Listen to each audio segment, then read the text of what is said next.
But other people seem to like this one best, and I like it very much. This is The Secret of Whispering Springs. This is a mystery and a ghost story, and it takes place on the plains of Kansas, which is where I grew up.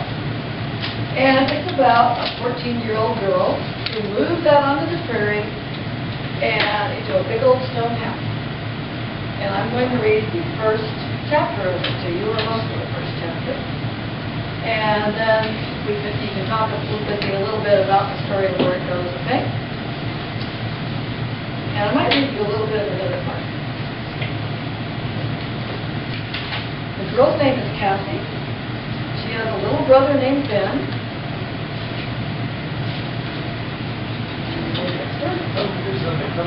Oh yes, this is fun. When I got to design the cover, and when I was designing the cover, I needed a ghost. And I tried different kinds of things, and I didn't like them. And so I thought it would be more of an impact if I had a person.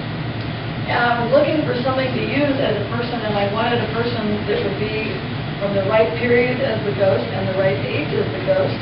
And I was looking through old family photos, and I found this photo of my great-grandmother, Grandma Kay's mother. So this is Marcus's great-great-grandmother when she was a teenager. And I found this picture, and I called up my mom, Marcus's Grandma Kay, and I asked her, I said, what do you think your mom would think about being a ghost on the cover of my book? And she said, oh, I think she'd love that. So I took the picture and I used Photoshop to make it transparent so you could see the house behind it. And I turned her kind of a purplish blue color. And she actually didn't have this long hair. I added the long hair flowing back there. So I put her on there. And I actually had to do some work with the house too, because the house that I used as a model didn't have this third story on it. And the story, it had to have a third story cupola up there. So what I did was I copied the second story and I lifted it up there and I repeated the other cupola. So there are lots of neat things you can do with graphic art.